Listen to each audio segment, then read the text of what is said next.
Harry spent the last month of holiday at the Dursleys, mainly in his room. Dudley was afraid of him, and his uncle and aunt had decided not to speak to him. So he stayed in his room, reading his schoolbooks, accompanied by his owl named Hedwig. On the eve of September 1st, Harry asked his Uncle Vernon if he would kindly take him to King's Cross Station so he could catch his train to Hogwarts on platform 9 3/4. His uncle agreed, but was bewildered, claiming there was no platform 9 3/4. Harry checked his ticket that Hagrid had given him, and indeed, that's what was written. The next morning, at 10:30, Uncle Vernon took Harry to King's Cross Station and accompanied him between platforms 9 and 10. There was no platform 9 3/4. His uncle wished him a good journey and left laughing. Harry was alone, with his heavy suitcase and owl in a cage. He asked an employee where the train to Hogwarts was, but the man had no idea what he was talking about. Then, he asked her which train left at 11, but there was none. Hagrid must have forgotten to give him some details on how to access platform 9 3/4. Harry tried not to panic, but there were only 10 minutes left. Suddenly, he heard the terms Muggle and platform 9 3/4. He saw a woman with 4 boys, including twins, and a girl younger than himself. The woman, who seemed to be their mother, asked the eldest, Percy, to go first. He headed between platforms 9 and 10 and disappeared. Harry was bewildered, not understanding. The twins, Fred and George, did the same and vanished too. Harry approached the mother of the family, along with her daughter Ginny and the youngest boy Ron. Politely, he asked how to access platform 9 3/4. The answer: walk straight at the barrier between platforms 9 and 10, neither fearing nor stopping. But the barrier seemed very solid. Harry, positioning himself, started running and braced for impact. Harry fell off as the Weasleys burst out laughing. No, I'm kidding. He crossed the barrier and found himself in front of a red locomotive, the Hogwarts Express. He was on platform 9 3/4, surrounded by wizards. Harry went through the carriages with his suitcase and Hedwig, searching for an empty compartment. He encountered Neville looking for his toad. When he finally found an empty compartment, he struggled to fit his suitcase in the luggage space. It was too heavy. Fred and George, witnessing Harry's struggle, decided to help. After putting away his suitcase, one of the twins noticed Harry's lightning-shaped scar, and his brother guessed it was Harry Potter. Harry blushed, but was saved as the twins were called outside by their mother. From inside the compartment, Harry observed and heard the family saying goodbye. Percy, the eldest, already wore his Hogwarts uniform with a small badge featuring the letter P. He seemed to have become a prefect. The twins told their mother about meeting Harry Potter and wanted to go back to ask him if he had a memory of Voldemort's face. Their mother forbade them, asking them to behave at Hogwarts this year. Fred, George, Ron and Percy said goodbye to their mother and little sister, then boarded the train, which was about to depart.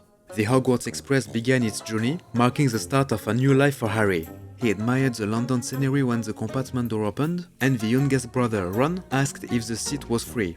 Harry welcomed him, and shortly after the twins returned, introducing themselves officially: Fred, George and Ron Weasley. Later, the twins left to join a friend, Lee Jordan. Ron couldn't help but observe the lightning-shaped scar. He was both terrified and impressed to hear Harry say Voldemort's name so easily. The Weasleys were probably one of those old wizarding families, thought Harry. Ron explained that there were 6 brothers in total. There were also Charlie and Bill Weasley, both having completed their studies. Charlie had been the Quidditch team captain, and Bill the head boy. By the way, a Hogwarts prefect is a student responsible for maintaining discipline. Percy, now a new prefect, had received a new petal as a congratulations gift from his parents. Ron inherited his old rat. Being the youngest, he got all the hand-me-downs from his older brothers, like Bill's old wizard robes and Charlie's old wand.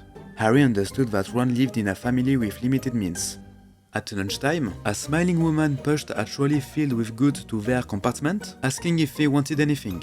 Harry, starving, bought a bit of everything. Ron looked at him with envy, and Harry decided to share with his new friend. There were Bertie Bott's every flavor beans, chocolate frogs, pumpkin pasties, cauldron cakes, and licorice wands. Harry discovered that chocolate frogs contained the famous witches and wizards cards, and many, like Ron, collected them. He opened one and found Albus Dumbledore's card, who smiled at him. When he turned the card to read its content, Dumbledore disappeared.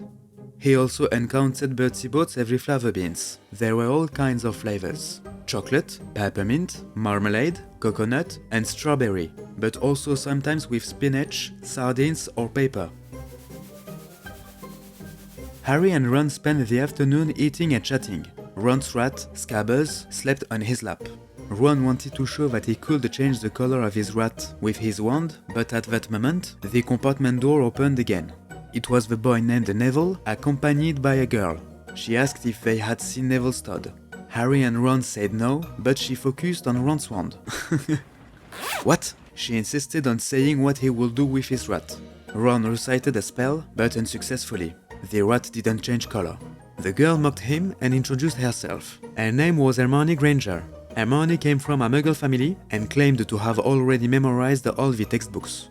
She told Harry that he was mentioned in books like Modern Magical History, The Rise and Fall of the Dark Arts, and Great Wizarding Events of the 20th Century.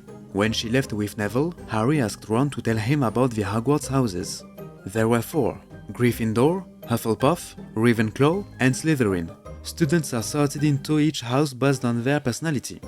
But after studies, Harry wondered what a wizard could become after obtaining their diploma. Ron mentioned that his brother Charlie worked in Romania studying dragons, and Bill was in Africa on a mission for Gringotts. Speaking of Gringotts, Ron told Harry that thieves broke into a vault but didn't steal anything.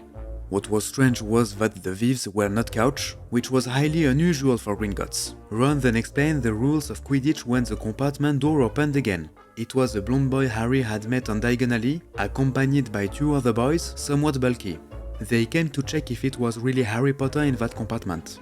The boy was named Draco Malfoy, and his friends, who looked like bodyguards, were Crabbe and Goyle. Malfoy tells Harry to be careful about the people he associates with, looking at Ron with contempt. Tension rose until Goyle tried to steal chocolate frogs, but ended up with Scabbers biting his finger. The 3 boys became frightened and immediately ran away. Night fell, and the train was soon to finish its journey to Hogwarts. Harry and Ron decided to put on their uniforms. When the train stopped, everyone got off on the platform, and Hagrid was there. He asked the first years to gather and follow him. The line of students followed Hagrid to a large lake, and on the other side, there was a massive castle. It was Hogwarts. Hagrid told everyone to board the boats to cross the lake. Harry and Ron shared their boat with Hermione and Neville. During the crossing, Hagrid oddly found Neville Stodd. Once at the base of the castle, the students climbed the stairs, guided by Hagrid. Finally, they all stood in front of a huge entrance door, and Hagrid knocked 3 times.